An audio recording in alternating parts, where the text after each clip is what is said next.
ओम शांति, ओम शांति, ओम शांति। पुरानी देह व दुनिया के सर्व आकर्षणों से सहज और सदा दूर रहने वाले राजऋषि भव, है ना। जब हम बाबा के बनते हैं तो एक नए जन्म में आते हैं, उस पुराने जन्म से हमारा अब कोई रिश्ता नहीं। तो बाबा इसलिए कहता है कि सर्व आकर्षणों से सहज, क्योंकि पुरानी दुनिया तो आकर्षण वाला कलयुगी दुनिया, कलयुगी संस्कार था ना, तो वो तो आकर्षण उस तरफ था। लेकिन अब उस जन्म से हम नए जन्म में आ गए। तो होता क्या है, जैसे बच्चे को बड़े में अडॉप्ट किए, बच्चा छोटा में अगर अडॉप्ट कर ले तो उसको पता नहीं है, जब वो घर लेके आए तो उसको लगेगा, क्योंकि धीरे धीरे बड़ा हो रहा है तो उसको लगेगा यही माँ बाप है। लेकिन बड़ा में अडॉप्ट किए तो उसको लगेगा कि भूलने में उसको टाइम लगेगा, क्योंकि वो तो जान रहा है मेरा असली माता पिता नहीं है ना, वो असली माता पिता है। तो ये क्योंकि संस्कार बना हुआ था जिसके साथ रहने का, तो वो भूल नहीं पाता, फिर बहुत टाइम लगता है उसको एडजस्ट होने में। तो हमारे साथ भी यही है, बार बार हम उस दुनिया से आए हैं ना, हम नए जन्म में आ गए, ये नया जन्म है। लेकिन ज़्यादा जन्म उसी तरफ गुजारे थे, 63 जन्म कोई कम नहीं होता है। और अचानक से हम आते हैं और बाबा के बच्चे बन जाते हैं, तो बीच बीच में संस्कार खींचते हैं, आकर्षण उधर का खींचता है। तो इसीलिए बाबा आज कह रहा है सदा दूर रहने वाले राजऋषि भव। तो राजऋषि अर्थात एक तरफ सर्व प्राप्ति के अधिकार का नशा। राजऋषि राजा बनने का मतलब सर्व प्राप्ति हम लोग अभी अनुभव कर रहे, क्योंकि ये अनुभव हमको सतयुग में नहीं होगा। अभी जो अनुभव हो रहा है, जहाँ हम सब कुछ जान रहे हैं, सुख दुख हम सब जान रहे हैं, अभी हमारे पास सारी शक्ति ज्ञान को कैसे यूज करना है, कैसे परेशानियों से निकलना है, एक खेल के तरह से सब कुछ हम यूज कर रहे हैं। लेकिन सतयुग में केवल हम सुख भोगेंगे। तो ये राजा जो हम अपनी कर्मेंद्रियों का राजा बन रहे हैं, सर्व कर्मेंद्रियों का, चाहे सूक्ष्म हो चाहे स्थूल हो। तो एक तो राजा बन रहे हैं, लेकिन राजा बनने के लिए त्याग तपस्या बहुत जरूरी है। इसीलिए ऋषि भी बोला गया, राज ऋषि, एक तरफ वैराग्य और एक तरफ राजा बनने का। तो जब हम अपने त्याग करेंगे, मतलब इच्छा मात्र अविद्या हो जाएंगे, तब राजा बनेंगे। भरपूर कौन है? जो भरपूर है उसका कोई इच्छा रहेगा क्या? नहीं। भरपूर जो हो गया उसका कोई, जिसका इच्छा मात्र अविद्या हो गया, क्यों हो गया? क्योंकि अब उसको कोई प्राप्ति का जरूरत नहीं है।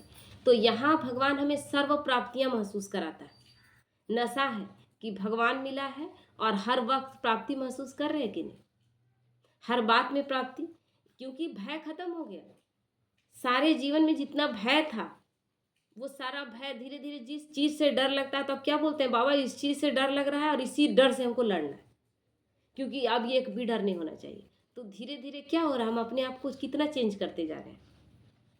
तो सर्व प्राप्ति, क्योंकि सर्वशक्तिमान पिता मेरा हो गया, तो सारा अधिकार, पहले तो भिखमंगे बने हुए थे, और दूसरे तरफ बेहद के वैराग्य का अलौकिक नशा, बेहद का आज बहुत अच्छा सुन रहे थे, फरिश्ता में डाल भी दिए, देख भी सकते हैं, अच्छा लगा हमको, 4 मिनट का वीडियो है। बोले कि सब देवी देवताओं का माता पिता पता चलता है कि कौन है। कृष्ण के माता पिता कौन है, राम के माता पिता कौन है, सीता के माता, दुर्गा का माता पिता कोई है?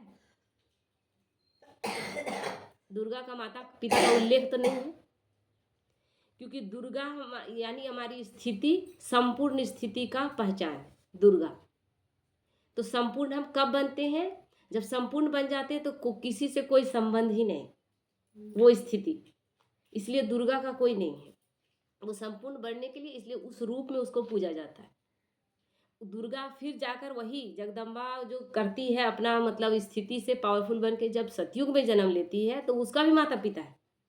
लेकिन ब्राह्मण बन के जो वो संपूर्ण स्थिति है, वो कैसे हुआ? जब लौकिकता से बिल्कुल कट गई, लौकिक पहचान खत्म कर दी।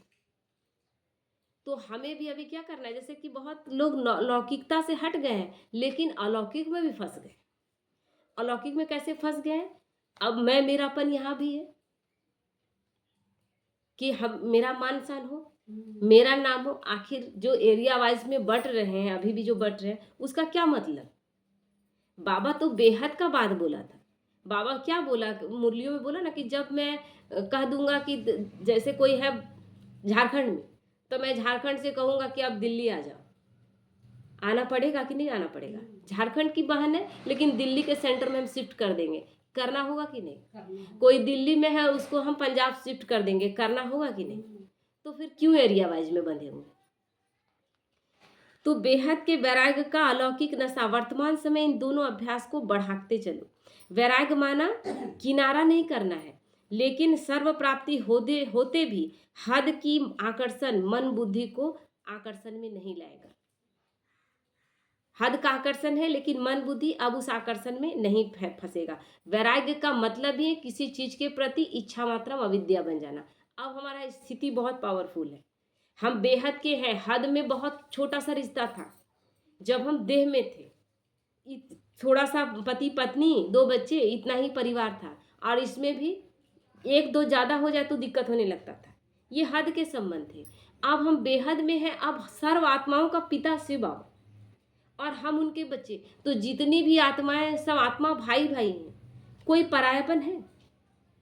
तो फिर कहीं ना कहीं कोई आकर्षण अभी भी खींच रहा है, तब तो अभी भी बटे हुए हैं और अभी भी किसी न किसी बात में कोई ना कोई इच्छा में फंसे हुए हैं। संकल्प मात्र भी अधीनता न हो, इसको कहते हैं राजऋषि। किसी के प्रति कोई अधीनता नहीं, अधीनता है कि नहीं है? अधीनता ही है कि आप चाहते हैं कि हम जो स्थिति, जो मेरा स्टेज हो वो स्टेज छीने नहीं, ये अधीनता ही तो है। ये तो मांगना हुआ। स्थिति ऐसा होना चाहिए कि हर स्थिति में हम पावरफुल हैं, हमको बाबा चला रहा है और हम परफेक्ट हैं। हम केवल अपना करते जाए, अपना कर्म अपना कार्य करते जाए। सफलता के लिए बाबा कैसे बच्चों को सफलता कर देगा? जो 100% अपना दे रहा है उसको बाबा रोक देगा?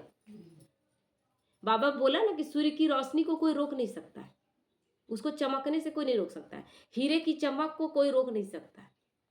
तो हम कैसे सोचते हैं कि हम कुछ ऐसा करके और किसी को रोक देंगे? नहीं रोक पाएंगे। तो इसीलिए संकल्प मात्र भी अधीनता न हो, इसको कहते हैं राजऋषि, अर्थात बेहद के वैरागी। कोई भी अधीनता किसी के प्रति नहीं, मेरा एक बाबा, और हम केवल अच्छा करते जाएं और प्राप्ति अनुभव नहीं हो, ये हो ही नहीं सकता।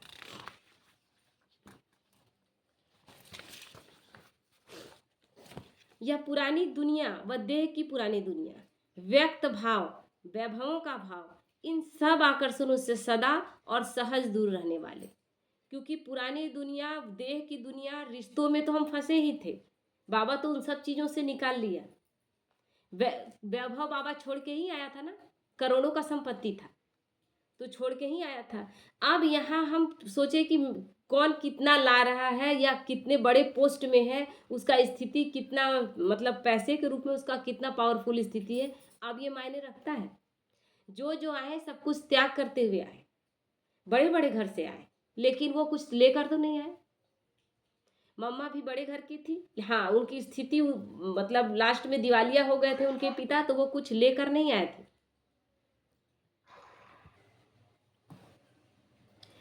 लेकिन गुलजार दादी हो चाहे मनमोहिनी दीदी हो, सब बहुत बड़े बड़े घर से थे, लेकिन सब कुछ लेकर, सब कुछ त्याग कर आए। तो यहाँ फिर हम ये नाम मान शान की इच्छा क्यों करते हैं? फिर ये क्यों सोचते हैं कि बड़े बड़े सेलिब्रिटी लोग ही आएंगे तभी? बाबा का जो कार्य है ना, वो भूल गए हैं बच्चे। बाबा सेलिब्रिटियों को क्यों बुलाता था? बाबा मुरलियों में बोला है कि बहुत बड़े बड़े सेलिब्रिटी को बुलाते हो, बहुत बड़े मंत्री संतरी को भी बुलाते हो, लेकिन क्या वो धारण करता है ज्ञान को? धारण करता है क्या? वो पवित्रता को धारण करता है? वो एक्सेप्ट करता है? केवल उसको क्यों बुलाया जाता है? ताकि विश्व स्टेज में बहुत जो ये ज्ञान है लोगों तक पहुंच सके। अब जैसे मोदी है, मोदी आया तो मोदी के आने से गूगल में कितना सर्च मारा गया कि ब्रह्मा कुमारी है कौन। तो बड़े बड़े सेलिब्रिटी को बस इसी चीज के लिए जोड़ा जाता है। तो इसलिए व्यक्त भाव, वैभवों का भाव, इन सब आकर्षणों से सदा और सहज दूर रहने वाले। कितनी स्थिति पावरफुल होनी चाहिए, कोई चीज का आकर्षण नहीं, और उसके बाद एकदम साधारण।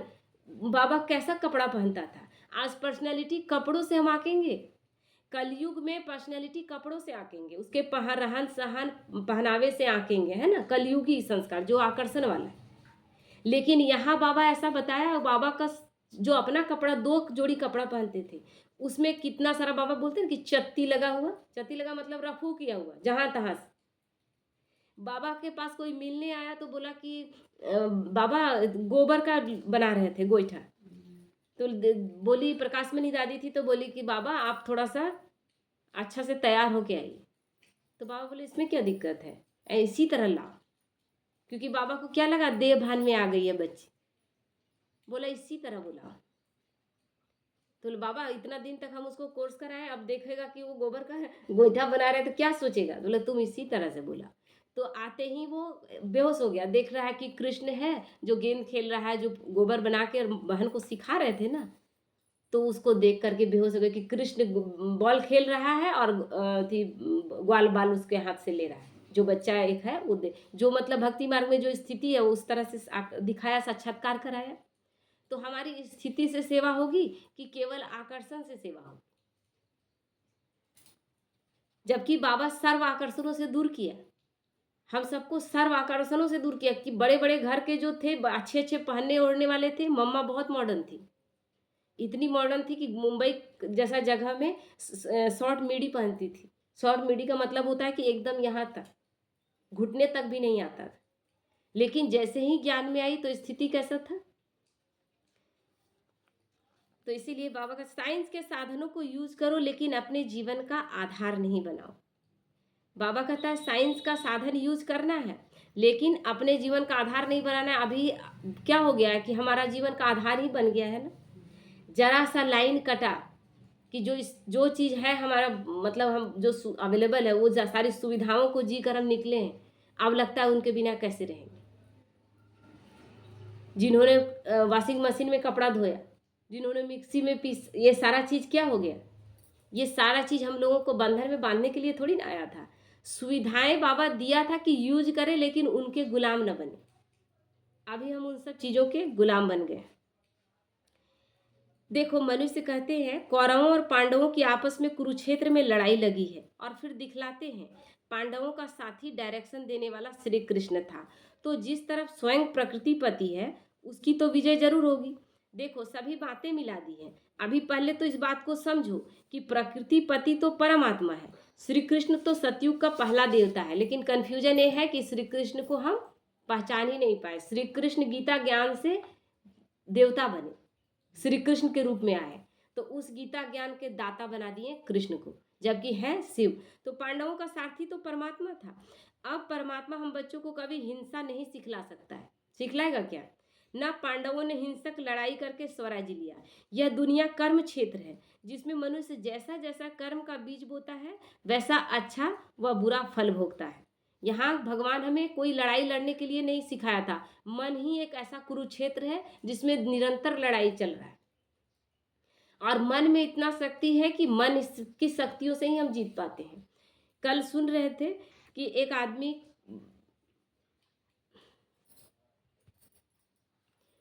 उसका यूनिवर्सिटी में, 2-3 यूनिवर्सिटी में उसका चेकिंग हुआ कि वो जहर पीता था और उसके बाद जहर उस पर असर नहीं करता। क्या होता था कि जहर बहुत मतलब भयंकर जहर जिसमें कि तुरंत मौत हो जाएगा, वो पीता था और आधे घंटे में बाथरूम करके चला आता था। मतलब इतना कंट्रोलिंग पावर था। तो पूछा गया, उससे इंटरव्यू लिया गया कि आप जहर पीते हैं लेकिन आपको असर क्यों नहीं होता। तो मन को हम इतना शक्तिशाली वाइब्रेशन देते हैं, मन को अपना समझा दिए हैं कि ये जहर जो है ये जहर है ही नहीं, है ना, ये पानी है, ये मेरे अंदर गया और बाथरूम होकर निकल गया। इसको और शरीर के किसी अंग में हम जाने ही नहीं देते। तो ये आधे घंटे में हो जाता था। 3 बार तो सक्सेस हो गया। चौथी बार जब एक यूनिवर्सिटी में उसका हुआ, मतलब फिर से चेकिंग हुआ, तो क्या हुआ कि आधे घंटे में उसको बाथरूम नहीं आया। बाथरूम नहीं आया तब उसको अंदर थोड़ा संकल्प चल गया कि कहीं जहर खून में तो नहीं मिल गया।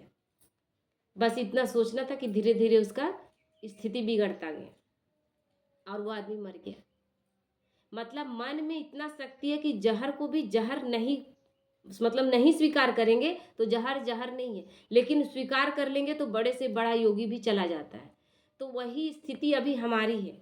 हम बाबा क्या कर रहा है, बाबा कुछ लेकर नहीं आया था। बाबा कुछ भी लेकर नहीं आया और ना हमको दे दिया, कोई चमत्कार नहीं किया। केवल मन की शक्तियों को बता दिया कि कितनी शक्ति तुम्हारे पास है, केवल उन शक्तियों को तुम यूज करो। तो हम जब भी नेगेटिव सोचते हैं तो कितना जहर अपने अंदर लाते हैं। आज जो बीमारियां हैं खान पान से ज़्यादा हम सोचने की वजह से बीमार। तो कैसे होता क्यों है, जैसा मन रूपी जमीन में हम जैसा बीज बोएंगे, जैसा बीज बोएंगे, जहर का बीज बो दिए तो जहर ही उगेगा, और वो जहर क्या करेगा, नुकसान ही करेगा ना। तो जिस कर्म क्षेत्र पर पांडव अर्थात भारत माता शक्ति अवतार भी मौजूद है, परमात्मा भारत खंड में ही आते हैं, इसलिए भारत खंड को अविनाशी कहा जाता है। परमात्मा का अवतरण खास भारत में हुआ है, क्योंकि अधर्म की वृद्धि भी भारत खंड से ही हुई है। सबसे ऊंचाई में भारत जाता है और सबसे नीचे ही भारत ही गिरता है। अभी जितना यहाँ पर भ्रष्टाचार है, उतना भ्रष्टाचार दुनिया में कहीं नहीं है, क्योंकि सबसे ऊंची, क्योंकि सबसे पहले हम आए हैं और सबसे पुराने हम हो गए। जितना पुराना चीज उतना रद्दी रद्दी होगा कि नहीं। तो वहां ही परमात्मा ने योग बल द्वारा कौरव राज्य खत्म करके पांडवों का राज्य स्थापन किया। तो परमात्मा ने एक आदि सनातन धर्म स्थापन किया, परंतु भारतवासी अपने महान पवित्र धर्म और श्रेष्ठ कर्म को भूलकर अपने को हिंदू कहलाते हैं।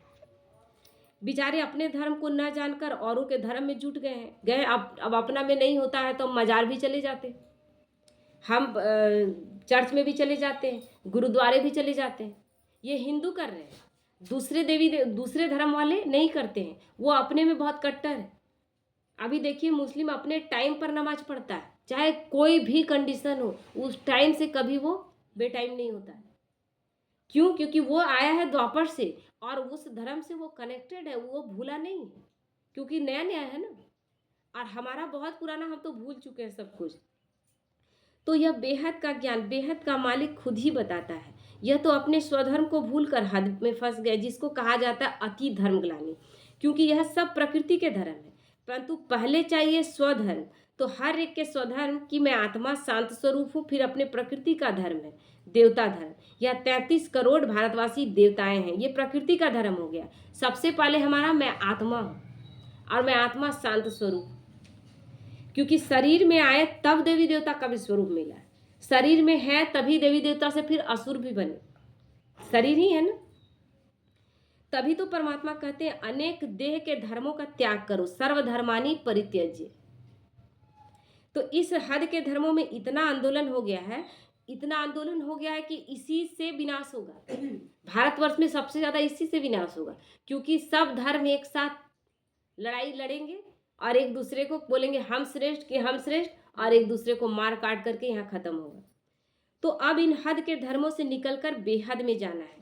उस बेहद के बाप सर्वशक्तिमान परमात्मा के साथ योग लगाना है। तो सर्वशक्तिमान प्रकृति परमात्मा है, प्रकृति पति परमात्मा है, न कि श्री कृष्ण है। श्री कृष्ण प्रकृति पति नहीं बनते हैं, मतलब प्रकृति को हम जीतते हैं, लेकिन प्रकृति पति तो परमात्मा है जो सारा उनका रचा हुआ है। तो कल्प पहले भी जिस तरह साक्षात प्रकृति पति परमात्मा थे, उनकी विजय गाई हुई है, तो अभी किसका होगा? हमारी ही विजय होगी ना। कल्प पहले भी यही हुआ था, जिस तरफ भगवान थे उस तरफ जीत हुई थी। आज भी जिस तरफ भगवान है उसी तरफ जीत है, इसीलिए कोई संशय नहीं। ओम शांति।